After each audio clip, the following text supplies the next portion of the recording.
1900년대 초 혼돈과 격변의 시기였던 중국, 그 한가운데에서 인간의 가장 어두운 욕망과 뒤틀린 복수심이 빚어낸 끔찍한 사건 하나가 역사의 뒤안길에 묻혀 있었습니다. 오늘 우리는 상하이의 낡은 뒷골목에서 벌어진 불륜과 치정, 그리고 잔혹한 복수가 얽힌 한 사건을 파헤쳐보려 합니다. 이 이야기는 단순한 범죄 기록을 넘어 당시 중국 사회의 복잡한 면모와 인간 본연의 그림자를 동시에 비추는 거울과도 같습니다. 우리는 이 사건을 통해 격동의 시대를 살았던 이들의 고뇌와 비극을 되짚어보고자 합니다. 시대적 배경은 서구 열강의 침략과 아편 전쟁의 뼈아픈 패배, 그리고 청일전쟁에서의 치욕적인 결과로 얼룩진 중국 사회였습니다. 쇠퇴하는 청나라는 내부적으로도 부패와 무능에 시달렸으며 민중의 삶은 고통의 연속이었습니다. 신의 혁명 이후에도 혼란은 가중되었고 봉건적 질서는 무너져 내렸지만 새로운 질서는 아직 확고하게 자리 잡지 못했습니다. 민족주의와 사회운동이 들불처럼 번지며 기존의 가치관과 전통은 격렬한 도전을 받았습니다. 이러한 격동의 시기에 상하이의 번화한 거리에 자리 잡은 한 유복한 상인 집안에서 시작된 비극적인 이야기는 그 시대의 어두운 단면을 극명하게 보여줍니다. 이 사건은 한 개인의 욕망과 복수심에서 발원했지만 결국 시대의 혼란과 맞물려 더욱 잔혹한 비극으로 치달았습니다. 주인공은 상하이의 번화가에서 비단 상점을 운영하며 막대한 부를 축적한 장 씨였습니다. 그는 겉으로는 모범적인 가장이자 지역사회에 존경받는 성공한 사업가로 통했습니다. 그의 사업 수완은 상하이의 거리를 오가는 모든 이들에게 칭송받았고 그의 부는 그의 권력을 대변하는 듯 했습니다. 그러나 그의 화려한 겉모습 뒤에는 젊고 아름다운 아내 메이링에 대한 깊은 불안과 병적인 집착이 숨겨져 있었습니다. 메이링은 빼어난 미모와 상냥하고 부드러운 성품으로 주위 사람들의 시선을 한몸에 받았습니다. 그녀의 존재는 장 씨에게 큰 자랑거리였지만 동시에 언제든 빼앗길 수 있다는 불안감을 심어주었습니다. 장 씨와의 결혼 생활은 그녀에게 물질적인 풍요를 가져다 주었지만 진정한 행복과는 거리가 멀었습니다. 장 씨는 메이링보다 20살 이상 나이가 많았고 그의 보수적이고 권위적인 태도는 자유로운 영혼을 가진 메이링을 억압하고 질식시키는 것과 같았습니다. 그녀의 꿈과 열정은 장 씨의 통제 아래 시들어갔고 사랑 없는 결혼 생활은 그녀를 외롭고 고통스럽게 만들었습니다. 결혼 생활의 불화와 내면의 공허함은 결국 메이링이 젊고 야심찬 화가인 리웨이를 만나면서 파국으로 치닫게 됩니다. 리웨이는 메이링의 비단 상점에 그림을 그리러 왔다가 그녀의 고고한 아름다움과 우수의 찬눈빛에 첫눈에 매료되었습니다. 메이링 또한 리웨이의 예술적 감각과 섬세하고 자유분방한 마음에 깊이 끌렸습니다. 리웨이는 장 씨에게서 찾을 수 없었던 이해와 공감을 메이링에게 선사했고 메이링은 리웨이를 통해 잊고 지냈던 삶의 활력과 열정을 다시금 느끼게 되었습니다. 두 사람은 상하이의 붐비는 거리와 은밀한 뒷골목을 오가며 비밀스러운 만남을 이어갔고 위험하지만 격렬한 사랑에 빠져들었습니다. 그들의 분류는 상하이의 밤거리만큼이나 은밀하게 진행되었지만 결국 장 씨의 귀에까지 들어가게 됩니다. 처음에는 소문으로 시작된 이야기가 장 씨의 귀에 들어왔을 때 그는 자신의 귀를 의심했습니다. 자신의 아내가 그렇게나 정숙하고 아름다운 아내가 감히 다른 남자와 그의 자존심은 땅바닥에 짓밟렸고 배신감은 걷잡을 수 없는 분노로 그리고 곧 광적인 복수심으로 변해갔습니다. 그의 마음속에는 사랑하는 아내에 대한 실망감과 동시에 자신의 명예와 권위에 대한 모욕감이 뒤섞여 들끓었습니다. 그는 더 이상 이성적인 판단을 할 수 없었습니다. 그는 메이링을 감시하기 시작했고 두 사람의 미래가 벌어지는 장소를 알아내기 위해 사설 탐정까지 고용하는 치밀함을 보였습니다. 그의 복수심은 이미 이성을 압도하고 있었습니다. 장 씨는 사설 탐정을 통해 리웨이와 메이링이 자주 만나는 상하이 외곽의 작은 별채를 알아냈습니다. 그곳은 도시의 번잡함에서 벗어나 한적하고 은밀한 곳으로 그들의 사랑을 키우기에 안성맞춤인 장소였습니다. 장 씨의 마음속에서는 복수의 계획이 서서히 그리고 섬뜩하게 구체화되고 있었습니다. 그는 곧 복수를 위한 치밀한 준비에 착수했습니다. 먼저 그는 별채의 구조를 밤낮으로 면밀히 파악하고 별채 근처에 사람이 드물어 자신들의 비밀스러운 만남이 외부에 잘 노출되지 않는다는 사실을 확인했습니다. 그리고 별채 내부로 몰래 침입하여 메이링이 아끼는 비단옷과 리웨이의 그림 도구, 그리고 두 사람이 함께 사용했던 물건들을 수집했습니다. 장 씨는 이 모든 것을 증거물로 남겨 메이링과 리웨이의 명예를 완전히 실추시키고 사회적으로 매장시킬 계획을 세웠습니다. 그의 복수는 단순히 두 사람의 목숨을 앗아가는 것을 넘어 그들의 모든 것을 파괴하고 흔적조차 남기지 않으려는 것이었습니다. 그는 심지어 별채 주변의 지형을 익히고 도주 경로까지 세밀하게 계획하는 등 범행에 대한 광적인 집착을 보였습니다. 마침내 복수의 날은 상하이의 어둡고 습한 밤에 찾아왔습니다. 후텁지근한 여름밤, 쥐죽은 듯 고요한 어둠만이 감도는 시간. 장 씨는 두 사람이 별채에서 미래를 즐기는 시간에 맞춰 몰래 잠입했습니다. 그는 어둠 속에 몸을 숨긴 채 방 안에서 들려오는 두 사람의 다정한 속삭임과 행복한 웃음소리를 들으며 피가 거꾸로 솟는 듯한 분노와 치욕을 느꼈습니다. 그의 손에는 미리 준비해둔 굵은 밧줄과 날카로운 칼이 들려 있었습니다. 그 도구들은 그의 복수심만큼이나 차갑고 섬뜩했습니다. 장 씨는 더 이상 참을 수 없다는 듯이 문을 박차고 들어가 두 사람을 덮쳤습니다. 갑작스러운 습격에 리웨이는 필사적으로 저항했지만 장 씨의 광적인 분노와 압도적인 힘을 당해내지 못했습니다. 장 씨는 밧줄로 리웨이를 잔인하게 목졸라 살해했습니다. 리웨이의 몸부림이 멎고 그의 생명이 서서히 꺼져가는 순간에도 장 씨의 얼굴에는 일말의 망설임도 찾아볼 수 없었습니다. 그 모든 과정을 메이링은 공포에 질려 눈앞에서 지켜봐야 했지만 너무나 큰 충격과 두려움에 비명조차 지르지 못하고 몸을 떨고 있을 뿐이었습니다. 리웨이가 완전히 숨을 거두자 장 씨의 시선은 이제 메이링에게로 향했습니다. 그의 눈은 증오와 배신감, 그리고 걷잡을 수 없는 광기로 이글거렸습니다. 메이링은 두려움에 질려 무릎을 꿇고 애원했지만 장 씨는 이미 이성을 완전히 잃은 상태였습니다. 그의 귀에는 메이링의 애원하는 목소리조차 들리지 않았습니다.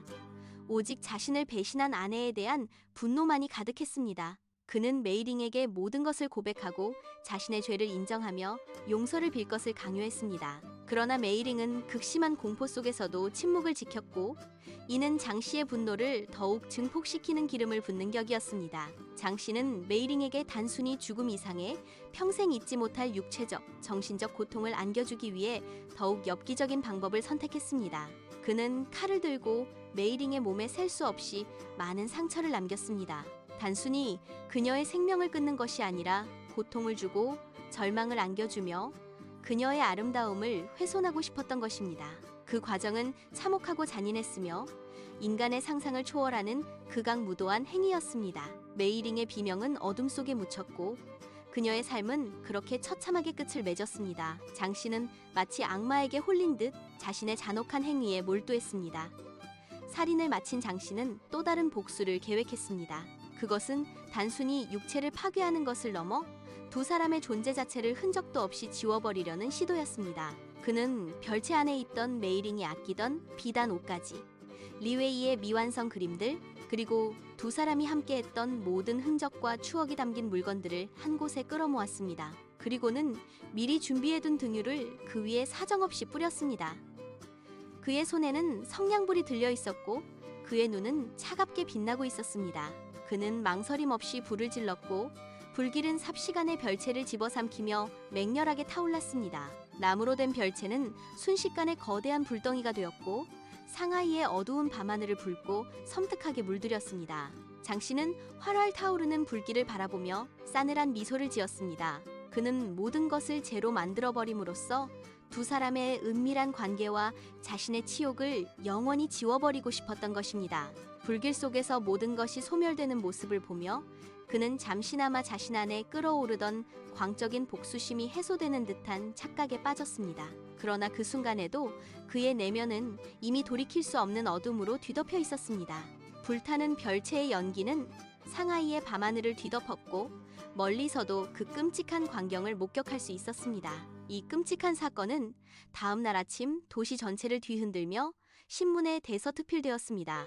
상하이 외곽별채, 의문의 화재 속 두구의 시신 발견이라는 제목 아래 처참했던 현장의 모습이 생생하게 묘사되었습니다. 경찰은 현장에서 장 씨가 남긴 단서들, 즉 그의 소지품 일부와 치밀하게 계획된 범행의 흔적들을 발견하고 수사에 착수했습니다. 그의 분노에 찬 계획은 완벽해 보였지만 결국 인간은 실수를 저지르기 마련입니다. 며칠 후 장 씨는 체포되었고 그의 범행은 상하이 전역에 엄청난 충격과 공포를 안겨주었습니다. 수많은 사람들이 이 잔혹한 사건의 전말에 대해 수군거렸고 도시의 분위기는 일순간 공포와 불안감에 휩싸였습니다. 재판 과정에서 장 씨는 자신의 범행을 모두 인정했습니다. 그는 메이링의 불륜으로 인한 배신감과 자신의 명예가 훼손된 치욕 때문에 이성을 잃고 끔찍한 복수를 계획하게 되었다고 진술했습니다. 그의 진술은 당시 사회에 팽배했던 가부장적 가치관과 남성 중심의 사고방식을 극명하게 보여주는 것이었습니다. 그는 자신의 아내를 하나의 소유물로 여기며 그 소유물이 자신의 뜻을 거스르자 극단적인 파괴를 선택했던 것입니다. 이 사건은 당시 중국 사회에 큰 파장을 일으켰습니다. 많은 사람들은 장 씨의 잔혹한 복수에 경악을 금치 못했지만 일부에서는 그의 행동을 동정하거나 이해하려 하는 목소리도 나왔습니다. 이는 당시 중국 사회가 얼마나 혼란스럽고 전통적인 도덕률과 서구의 근대적 가치관이 뒤섞여 있었는지를 보여주는 단면이었습니다. 또한 이 사건은 여성의 사회적 지위와 불륜에 대한 사회적 통념에 대한 격렬한 논쟁을 불러일으키기도 했습니다. 메이링은 장 씨의 소유물로 여겨졌으며 그녀의 개인적인 행복이나 자유로운 사랑은 용납될 수 없는 죄악으로 치부되었습니다. 이러한 시대적 배경, 즉 여성의 인권이 제대로 보장되지 않고 남성 중심적 가치관이 지배적이던 사회적 분위기가 결국 이 끔찍한 비극을 낳은 것입니다. 메이링은 단순히 불륜을 저지른 여인이 아니라 시대의 희생양이기도 했습니다. 그녀에게는 선택권이 없었으며 그녀의 삶은 타인의 욕망과 분노에 의해 처참하게 짓밟혔습니다. 장 씨는 결국 사형을 선고받았습니다. 그의 생명은 법의 심판으로 끝났지만 그가 남긴 끔찍한 복수의 그림자는 오랫동안 상하이 사람들의 기억 속에 섬뜩하게 남아 있었습니다. 이 사건은 단순히 개인적인 치정극으로 끝난 것이 아니라 1900년대 초 혼란스러운 중국 사회의 병든 단면을 여실히 보여주는 비극적인 기록으로 남게 되었습니다. 당시 중국은 제국주의 열강의 침탈과 내부적인 혼란으로 고통받고 있었으며 사회 질서가 붕괴되고 가치관이 혼란스러워지면서 개인의 삶 또한 불안정했습니다. 이러한 시대적 배경은 범죄가 발생하기 쉬운 토대를 마련했으며 장 씨와 같은 극단적인 복수극이 벌어질 수 있는 환경을 제공했습니다. 오늘날 우리는 이 사건을 통해 인간 내면에 잠재된 어두운 욕망과 복수심, 그리고 시대를 초월하여 변치 않는 인간 본연의 그림자에 대해 다시 한번 깊이 생각해보게 됩니다. 또한 시대적 배경과 사회 구조가 개인의 삶과 선택에 미치는 지대한 영향에 대해서도 성찰할 기회를 얻습니다. 이 이야기는 1900년대 초 중국의 상하이에서 발생한 실제 사건들을 바탕으로 당시의 시대적 분위기와 인간의 심리를 더하여 재구성되었습니다. 당시의 사회적 배경과 혼란스러운 상황은 이러한 엽기적인 범죄가 발생할 수 있는 토대를 제공했으며 비단 장 씨 사건뿐 아니라 수많은 비극이 그 시대에 벌어졌을 것입니다. 서구 열강의 침략과 내전으로 얼룩진 시대는 사람들의 삶을 피폐하게 만들었고 전통적인 가치관과 새로운 서양 문물이 충돌하면서 사회 전반에 걸쳐 혼란이 가중되었습니다. 빈부격차의 심화와 정치적 억압은 사람들의 불만을 고조시켰고 이는 때로는 폭력적이고 잔인한 방식으로 표출되기도 했습니다. 개인의 삶은 마치 거대한 파도에 휩쓸린 작은 조각배와 같았고 스스로의 운명을 개척하기란 쉽지 않은 일이었습니다. 장 씨 사건은 비록 개인적인 치정극에서 비롯되었지만 그 밑바닥에는 당시 사회의 불안과 모순이 깊이 깔려 있었습니다. 장 씨의 광적인 집착과 복수심은 개인적인 문제로 치부될 수 있지만 그가 범행을 저지른 방식과 그에 대한 사회의 반응은 당시 중국 사회의 어두운 그림자를 명확히 반영하는 것이었습니다. 특히 여성에 대한 소유의식과 뿌리 깊은 가부장적 가치관은 메이링의 비극적인 운명을 결정짓는 중요한 요소로 작용했습니다. 메이링은 자신의 의지와 상관없이 남편 장 씨의 소유물로 여겨졌고 그녀의 사랑과 자유를 향한 갈망은 용납될 수 없는 죄악으로 치부되었습니다. 이러한 사회적 분위기 속에서 그녀에게는 벗어날 길이 없었으며 결국 비극적인 종말을 맞이하게 된 것입니다.